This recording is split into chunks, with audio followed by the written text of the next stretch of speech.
El Centro Booleano de América presenta en el día de la fecha la primera de 2 presentaciones de escritos pertenecientes a la colección de la magia como ciencia del espíritu del grupo de Ur y otros.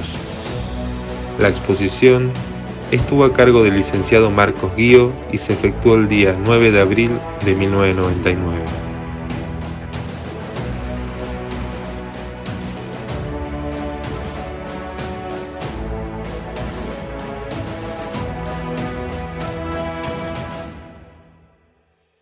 Bueno, la obra que presentamos hoy, estamos ya por el cuarto tomo, representa un conjunto de monografías publicadas sucesivamente entre los años 27 y 29 de este siglo,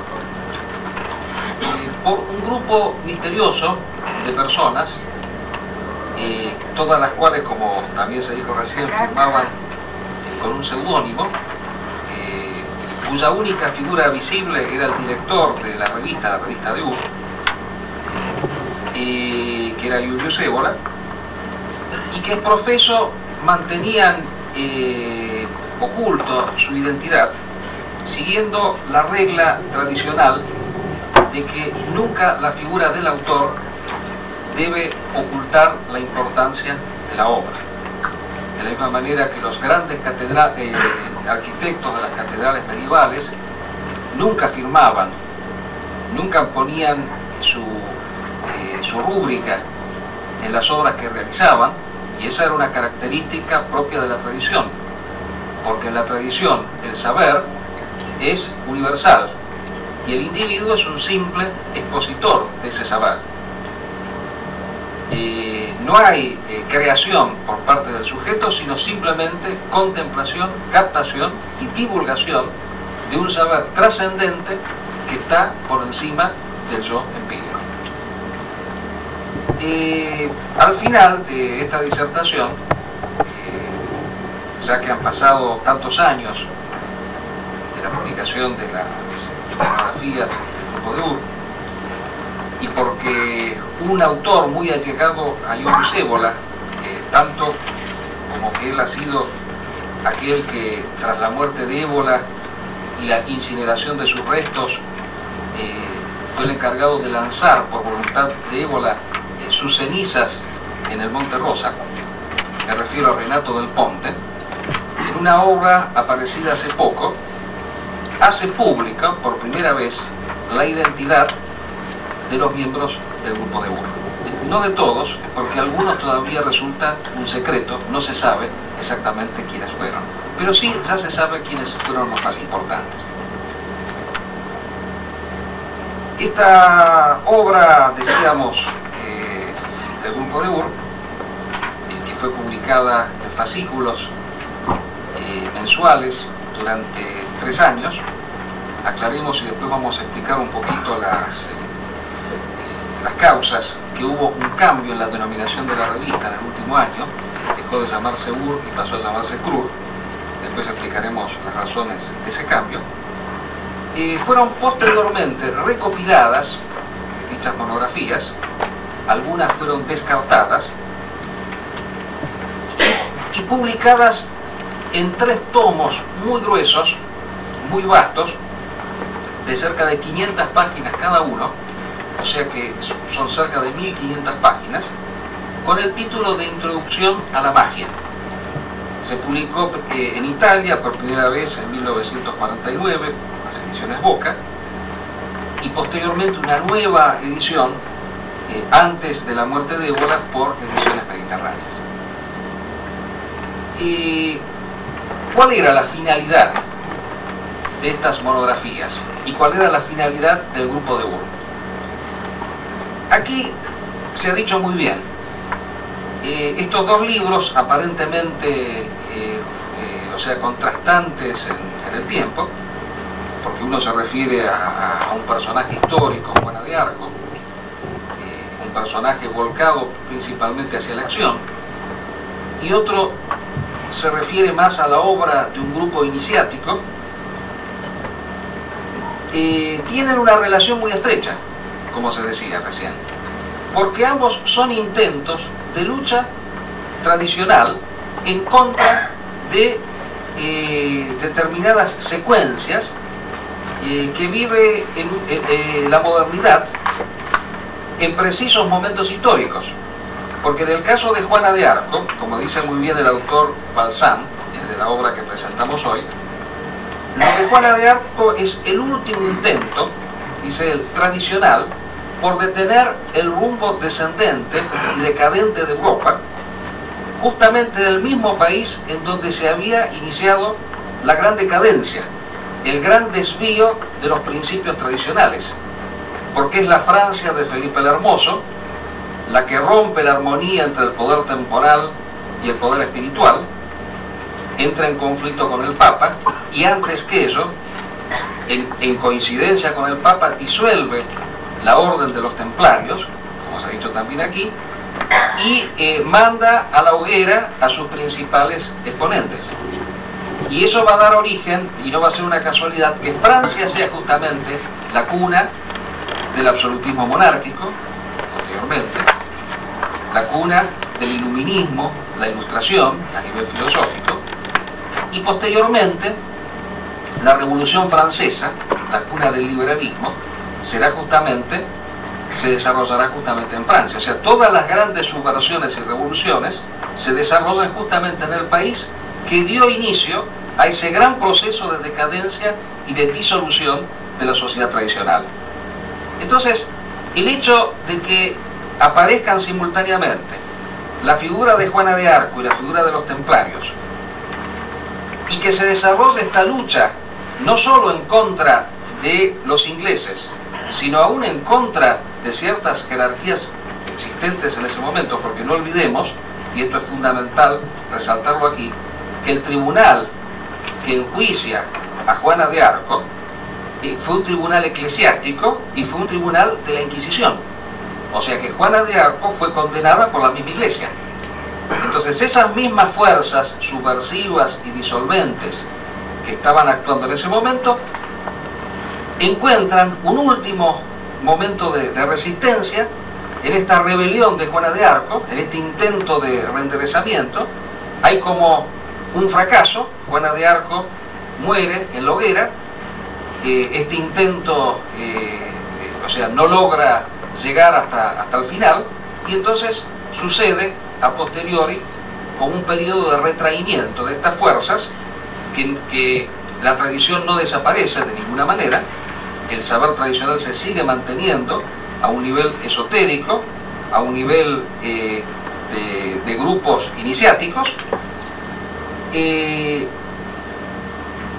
sucederá, y aquí decimos dónde está la vinculación con el grupo de Ur, que también en este siglo, simultáneamente con el grupo de Ur, otro movimiento intelectual en Francia, a través de la figura de René Guénon principalmente, desarrolla una gran batalla de carácter principalmente doctrinario en contra de ciertas fuerzas de la modernidad que en ese entonces estaban desarrollando una tarea altamente subversiva y disolutoria.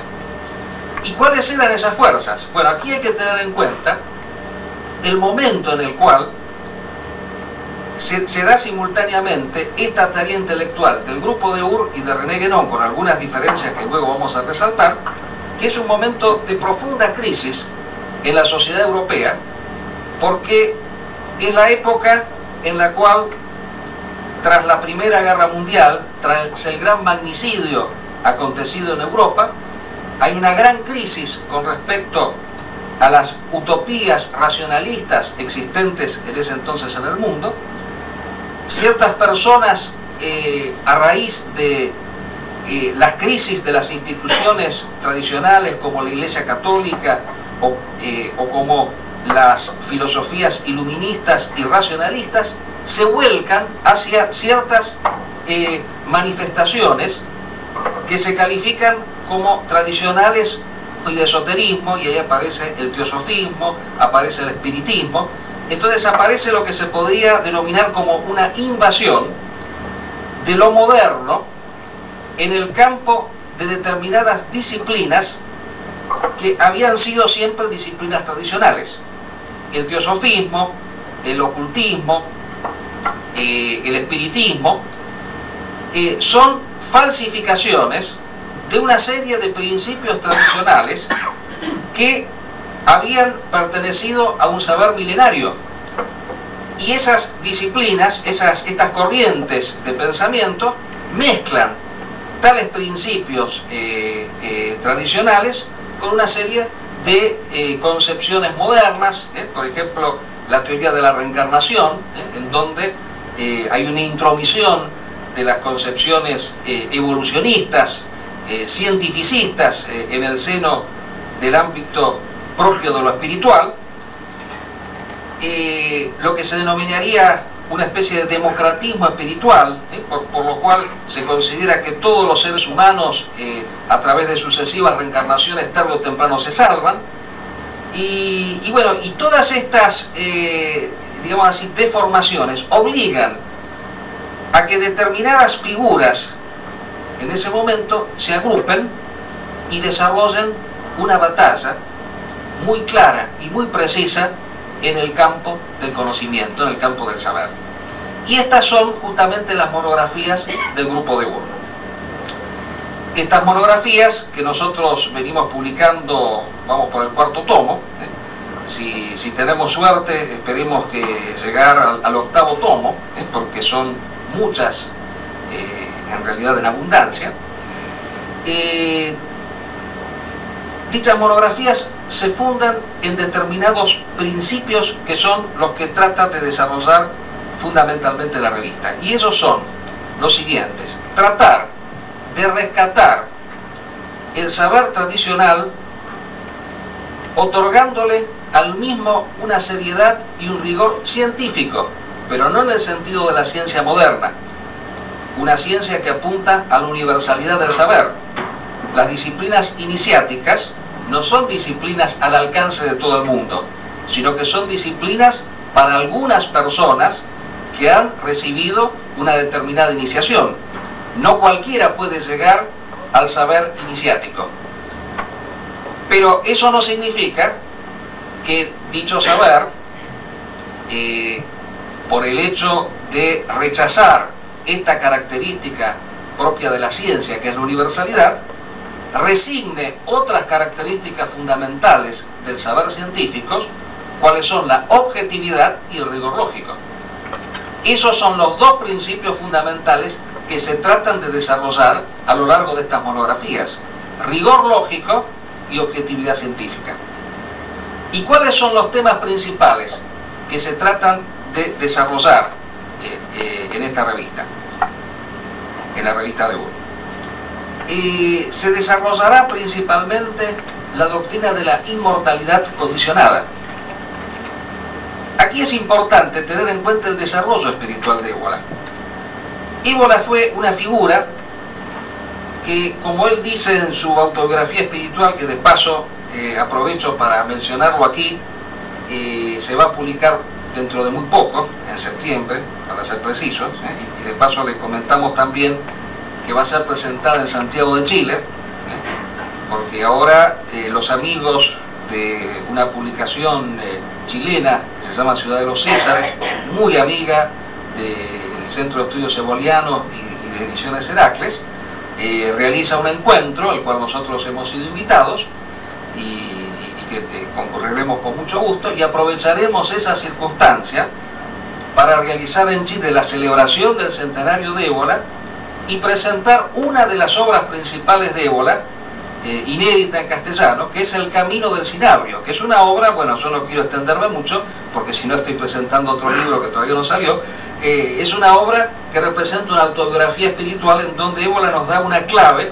de su evolución doctrinaria, porque claro, ustedes saben, los que nos han seguido aquí, que en Ébola hay una gran, digamos así, no evolución, pero por lo menos hay un pasaje a través de diferentes experiencias, a primera vista antagónicas y contrastantes. Por ejemplo, Ébola fue uno de los principales exponentes en Italia de la pintura dadaísta, fue un pintor dadaísta, y y todavía hoy en el Museo de Arte Moderno de Roma hay una obra de Évola en exposición, o sea, una pintura abstracta que rompe con todas las reglas convencionales del arte, y entonces muchos se han preguntado, ¿no?, en distintas circunstancias, bueno, ¿cómo es posible que alguien que adhiere al dadaísmo pueda posteriormente acceder, llegar a sostener un pensamiento tradicional, imperial, aristocrático, esotérico, etcétera, ¿no? Bueno, hay una relación muy grande que queremos explicar así, aunque sea brevemente, para entrar y mencionar estas doctrinas principales que aparecen en la revista de Ur. Decíamos la primera, la de la inmortalidad condicionada. Évola es una figura que él dice en su obra El Camino del Cinario, que se abre el camino por sí mismo, que se siente en un rechazo por igual hacia las dos grandes vertientes en las cuales se dividía en ese entonces la sociedad italiana en la cual le tocaba vivir. Eran, por un lado, el laicismo, el racionalismo burgués. Italia tenía una larga tradición anticlerical, debido a que las luchas por la independencia en Italia también fueron unas luchas en contra de la misma iglesia que ocupaba territorio en Italia. Y por otro lado, lo que él calificaba como el clericalismo, la iglesia católica de ese entonces. Y él, ante esa disyuntiva en la cual se dividía la sociedad italiana en ese entonces, no se sentía identificado con ninguna de las dos partes. Y en ese entonces, estamos hablando del período previo a la Primera Guerra Mundial, cuando Évola tenía unos 17 años aproximadamente, en Italia se había dado un fenómeno muy interesante y al cual le debemos retrospectivamente también la existencia de este grupo de Ur, ¿no? Que fue un movimiento en donde descolló una figura muy importante, conocida incluso actualmente, pero no por esta actuación, que es la figura del escritor católico italiano, en esa época no era católico todavía, Giovanni Papini.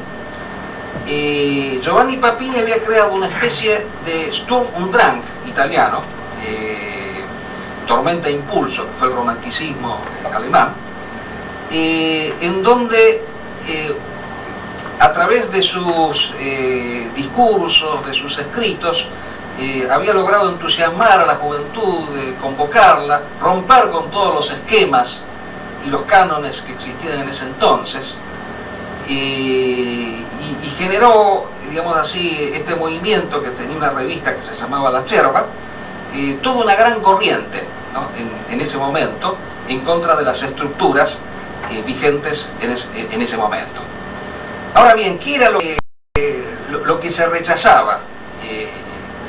De esas dos vertientes que nosotros decíamos, por un lado el liberalismo laico, masónico, y por otro lado el catolicismo confesional. Claro, la idea de la democracia. La democracia estaba presente en los dos casos. O sea, en un caso podía estar presente como una fuerza política, como una fuerza social, pero en otro caso también había una democracia espiritual, justamente a través de esa doctrina que es un poco uno de los caballitos de batalla del combate de la revista Ur de Évola, de que la inmortalidad es un don universalmente y democráticamente repartido a todo el mundo, y que cualquiera nace sin más con un alma inmortal, cuando aquí en esta revista justamente se sostiene, basándose en la antigua tradición pagana, que la inmortalidad es en cambio una conquista, es algo que se adquiere a través de un combate heroico, de una ascética, de una iniciación, y que así como existe la inmortalidad y existe la muerte, también existen otros grados que no son ni muerte ni inmortalidad, sino que son diferentes grados de supervivencia a través de los cuales participa el ser humano. Por ejemplo, una de las doctrinas, de las tantas doctrinas que se sostienen aquí, de las tantas monografías que aparecen en esta obra, es justamente mostrar, a través de escritos así altamente fundamentados, los diferentes grados de supervivencia que pueden existir entre la muerte del cuerpo y la muerte del alma, que no necesariamente muere simultáneamente con el cuerpo, aun si se aceptara la muerte del alma. O sea, la doctrina tradicional siempre sostenía tres dimensiones fundamentales en el hombre: el cuerpo, el alma y el espíritu. El espíritu es el elemento inmortal propiamente dicho, pero al cual se accede a través de una larga lucha, de un largo combate, de una iniciación, etc. Esa era la primera doctrina que se formula, y que yo muy sintéticamente anticipo aquí porque no podemos sustituir la lectura atenta de la obra del grupo de Ur. Y la segunda se refiere a otro tema fundamental, que es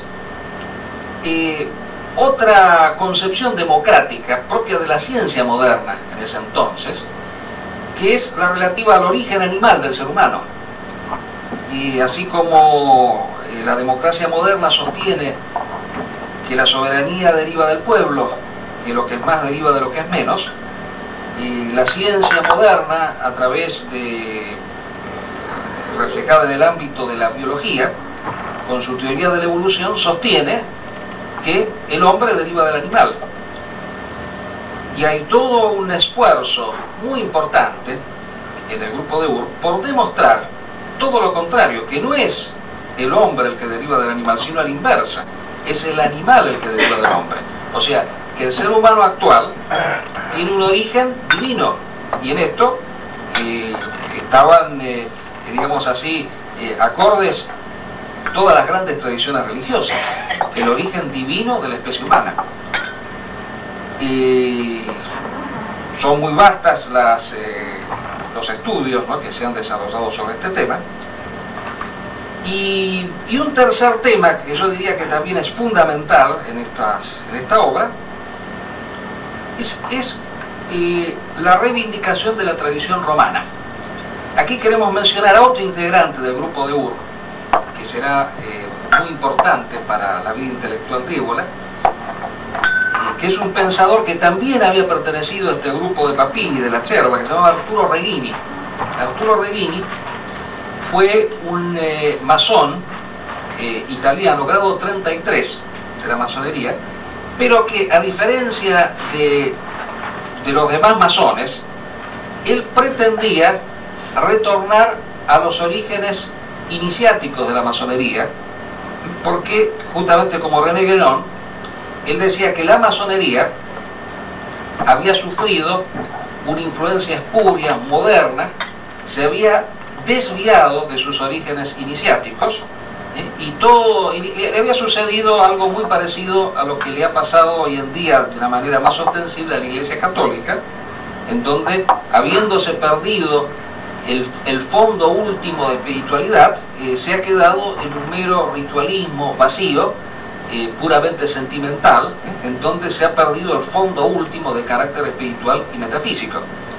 Y Reghini, así como también en el grupo de Ur vamos a ver que había personas católicas que pretendían retornar a los orígenes sagrados y esotéricos del cristianismo, Reghini quería volver a los orígenes fundacionales de la masonería, que es una institución antiquísima.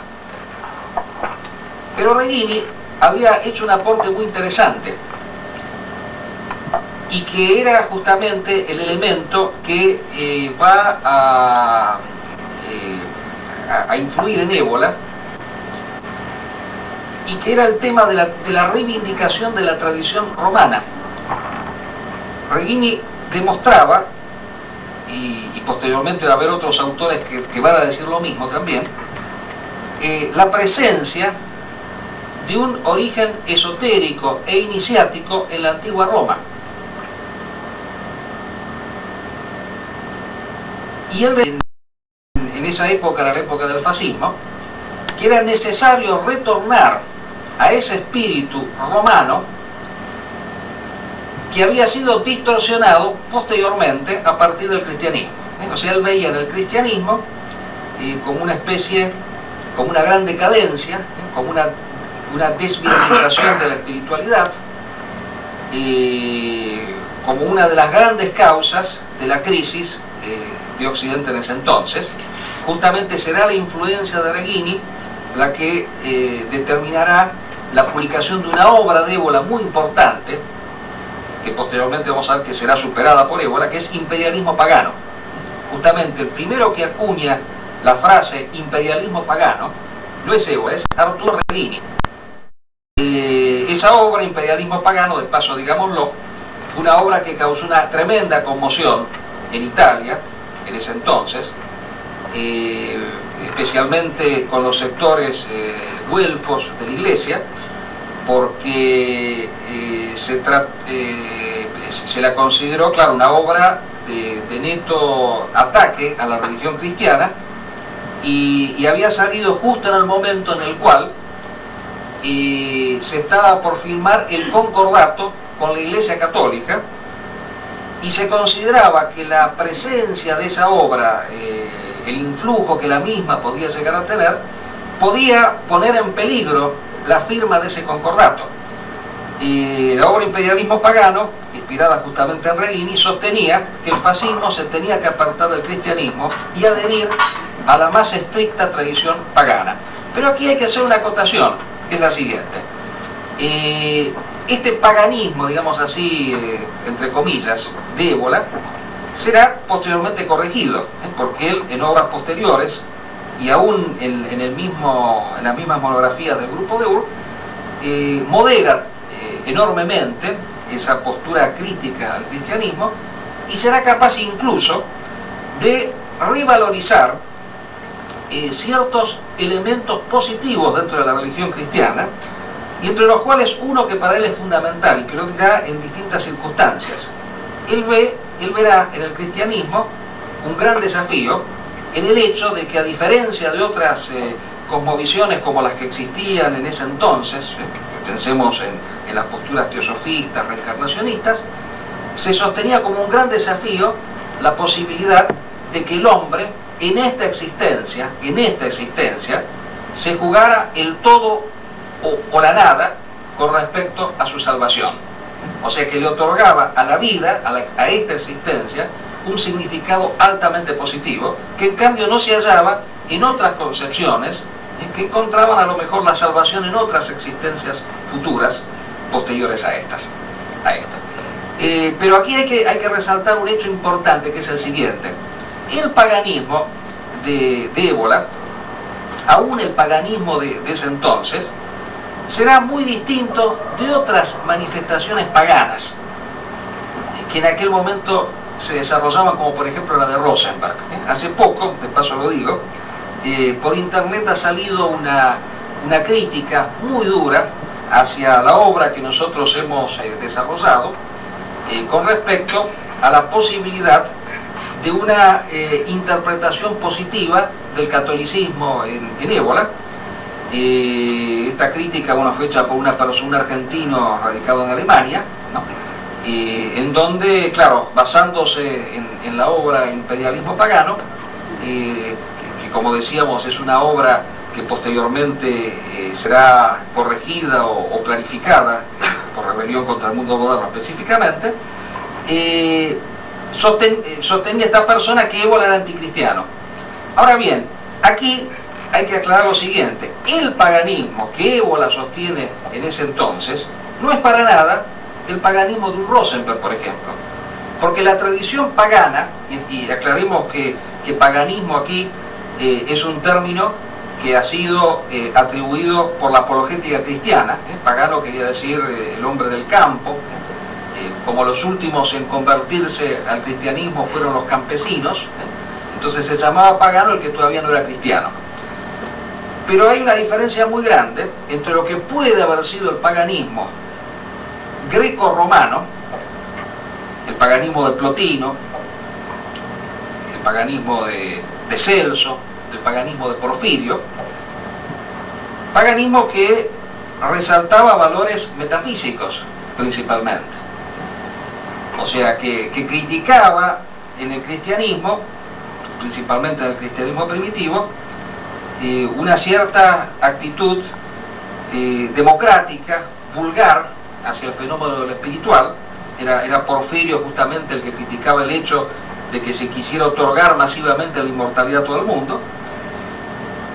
Y el otro paganismo, el paganismo que aparece en las tribus germánicas, que es el que reivindica justamente Rosenberg, que reivindican las figuras, por ejemplo, del nacionalsocialismo alemán, que fue un paganismo que rechazaba justamente ese ideal metafísico superior que políticamente se plasmaba en la figura del imperio. El imperio fue simultáneamente una figura pagana, romana y cristiana posteriormente. Por eso, por ejemplo, Rosenberg en su obra, y aprovecho para hacer esta pequeña respuesta, en su obra calificaba a Carlomagno como un gran traidor de la raza germánica. Ese paganismo fue un paganismo más bien anárquico, fue un paganismo contrario al ideal imperial, y fue justamente el paganismo que hizo cómodo a la apologética cristiana. La apologética cristiana quería pintar un paganismo en donde lo único que se formulaba era el culto a la vida, el culto del cuerpo, y que se rechazaban los valores espirituales. Estos valores espirituales pertenecen a la más alta tradición romana y griega. Digamos, seguidamente, que el grupo de Ur tuvo otra finalidad. ¿Por qué la palabra magia? Y digámoslo así muy sintéticamente. Magia no en el sentido vulgar de la palabra, no como se lo entiende habitualmente. Hoy en día la magia, entre otras, ha sido una disciplina vulgarizada. O sea, por magia se entiende sortilegio, por magia se entiende el acceso a una serie de poderes que permiten al individuo tener más éxito en la vida cotidiana. En realidad, magia debe ser comprendida de acuerdo a la definición que daba un filósofo medieval, Bacon, Rogerio Bacon, no Francis Bacon, que la calificaba como metafísica práctica. Porque claro, este es el tema principal del saber tradicional. El saber tradicional no es un saber meramente contemplativo. El hombre que conoce a nivel, el conocimiento en la tradición es un conocimiento que transforma. Si el conocimiento moderno es un conocimiento que después de haberse adquirido deja exactamente igual al individuo que lo posee, el conocimiento tradicional es un conocimiento que en cambio modifica al sujeto. Es un conocimiento por el cual el sujeto alcanza una identidad con lo absoluto, se diviniza, supera su condición inmanente. Y esa es la gran diferencia. Y eso es pues justamente la magia. O sea, la magia implica el acceso a determinadas esferas superiores del sujeto, esferas que están por encima de lo físico, porque la ciencia moderna ha reducido la realidad exclusivamente al ámbito de lo físico. El saber tradicional pretende acceder a otras realidades superiores a la realidad física. Pretende acceder a la que está por encima de todas, que es la realidad metafísica. Pero entre la realidad física y la realidad metafísica existen otras dimensiones que el saber común ignora totalmente. Y esa es justamente la tarea esencial de la magia. Llegar a acceder a estas otras dimensiones y operar sobre las mismas. Lo de grupo también tuvo un significado, que Ura lo manifiesta en su obra, decíamos, El Camino del Cinabrio, que nos dice que también hubo una intención, que fue la de crear como una especie de cuerpo psíquico que pudiese de alguna manera influir sobre la realidad circundante y aún que pudiese influir sobre los acontecimientos de esa época. Debido a que el poder tan omnímodo del mundo moderno impide al hombre tradicional oponer ningún tipo de resistencia, porque es un poder muy superior físicamente, entonces debe ser atacado desde una esfera de carácter sutil. Y esa era un poco esa intención, segunda intención que tuvo el grupo de Edu, crear una especie de fuerza psíquica que pudiese actuar sobre los acontecimientos y corregirlos, o sea, producir lo que se denomina tradicionalmente ese gran reenderezamiento. Bueno, aclara Évola enseguida que nada de esto sucedió y que él mismo fue bastante escéptico con respecto a tal tema. Él considera, y lo dice incluso a raíz de ese accidente tan dramático que él tiene cuando queda paralítico, de la mitad del cuerpo para abajo, ese accidente aéreo en el cual se le quiebra la espina dorsal y queda en la silla de ruedas. Ahí tiene una correspondencia con René Guénon, en donde René Guénon le dice, bueno, pero no habrá habido algún sortilegio, magia negra que usted pueda haber padecido. Sí, dice, cuando yo estaba en Egipto, no tuve un tremendo ataque de artritis, que no me podía ni mover, y después descubrimos que había alguien que estaba ahí cerca operando y generando una serie de influjos malignos, ¿no? Y que cuando esta persona desapareció, bueno, yo volví a caminar normalmente. Évola se manifiesta escéptico al respecto, porque él dice, claro, dice, en esta época de solidificación, en el cual ha caído el mundo, es muy difícil, dice, el hombre moderno dice como si hubiera cerrado totalmente su conciencia a otras esferas que no sean esferas puramente físicas y materiales. Entonces él dice, es prácticamente imposible influir sobre estas esferas. Y cita el caso, por ejemplo, del Tíbet, como cuando entraron las fuerzas comunistas en el Tíbet, o sea, pudieron hacerlo sin ningún tipo de dificultad, a pesar de los grandes poderes que podía tener el sacerdote del Tíbet. Y cita, por ejemplo, también el caso de los kamikazes, que convocaban así fuerzas espirituales muy grandes, pero que eran destruidos así como moscas, prácticamente por la aviación norteamericana. Pero en realidad yo creo que también hay que tener en cuenta que esto podrá ser para el hombre común, pero no para los hombres que están en un camino espiritual, porque por ejemplo los grandes místicos cristianos atestiguan claramente que cuanto más arriba están en las esferas espirituales, más fáciles son de ser afectados por las fuerzas maléficas y demoníacas. En estas personalidades muy espiritualizadas, al contrario, se abre muchísimo el campo de lo no físico, de lo sutil e incluso de lo metafísico.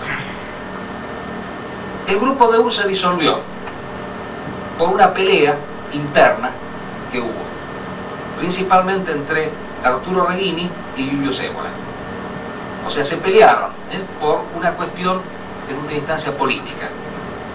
Reghini era masón, por más que él quisiera en ese entonces rescatar los orígenes iniciáticos de la masonería, tuvo el influjo antifascista propio de la masonería. El fascismo disolvió la masonería. Reghini quiso utilizar la revista de Ur como un instrumento de la masonería. Évola se opone, se separan.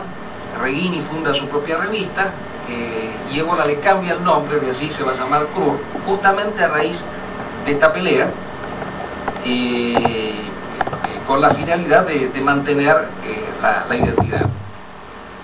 Y bueno, yo he prometido decir los nombres, quiénes fueron las personas, y esto es interesante especialmente para las personas que han leído las obras de magia, que yo desde ya las recomiendo porque son obras únicas.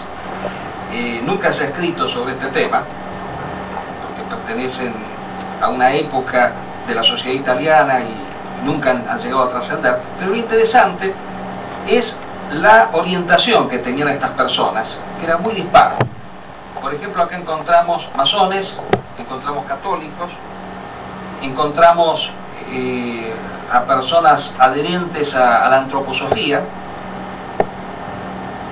encontramos incluso personas no adherentes a ningún tipo de escuela, aristócratas, porque justamente el grupo de Burr buscaba el carácter aristocrático de la espiritualidad. Inclusive encontramos un alpinista, porque el alpinismo, como Évola lo desarrollará en esa obra Meditación de las Cumbres, tenía un carácter espiritual. Por ejemplo, muchos me han preguntado quién era Abraxa. Abraxa es alguien que ha escrito varios capítulos prácticos de magia operativa y se llamaba Ercole Quadrelli y pertenecía a una escuela que, bueno, muy poco conocida, de un tal Kremers, que había creado una cadena mágica que se llama la cadena de Miriam, que después se disolvió. Évola firma con varios seudónimos, pero principalmente, y que incluso fue reconocido por él, son los artículos firmados por Ea. Las glosas que aparecen en las obras de magia son todas de Évola. Además, Évola explica que en el grupo de Ur participaron varias personas que incluso nunca habían escrito, que no tenían capacidad para escribir, y que él reelaboraba los escritos, incluso los de Abraxa, aparentemente fueron reelaborados todos por Évola, si bien las ideas eran de Quadrelli.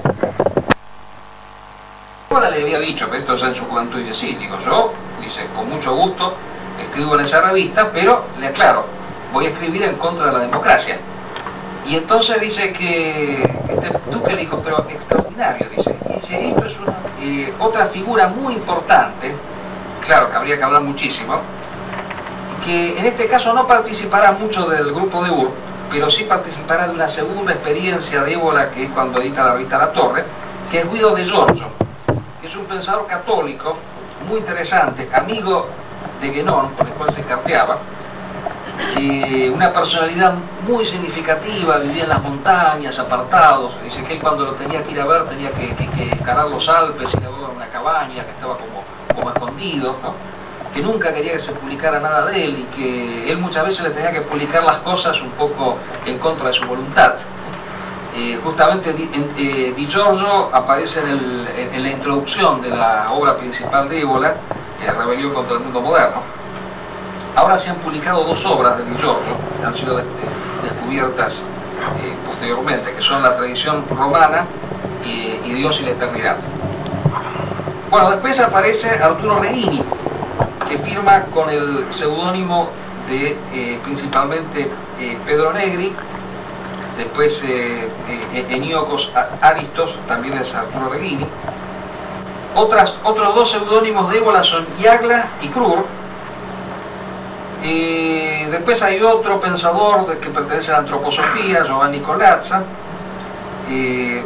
Luce, Colazza firma como Leo. Luce sería Giulio Parise, que es amigo de Reghini, que es el que se separa con él, masón y pitagórico. Reghini, me había olvidado de comentar que fue el que revaloró en la cultura italiana la figura de Pitágoras, y él fundó una academia pitagórica en Italia, que todavía existe hoy en día, y que funciona en la localidad de Reggio Calabria. En eso no tenían mucha afinidad con Évola, porque Évola tenía un cierto rechazo por el pitagorismo. Y bueno, y después también, como dato así ilustrativo, hay una figura conocida en la sociedad italiana actualmente, porque claro, tuvo una evolución posterior, se volcó hacia el psicoanálisis y fue justamente el que fundó la Academia de Psicoanálisis, pero en esa época no estaba en la escuela psicoanalítica, que era Emilio Servadío, que era otro colaborador del grupo de Ur. Podemos decir así, terminando nuestra presentación, que este grupo cumplió una finalidad, que fue la de divulgar los principios esenciales del saber tradicional en un intento de separar las aguas con respecto a las corrientes pseudo-iniciáticas, pseudo-esotéricas, teósofas, antroposofistas, espiritistas, etc. Y que una vez que cumplió con ese objetivo, se disolvió, la revista dejó de salir, y Ébola, un poco continuando con su estilo, cerró esa etapa y continuó después con otra, que será ya en un terreno más público, más de divulgación masiva, a través de la revista La Torre y otras experiencias que se verán más adelante. Bueno, por el momento nada más.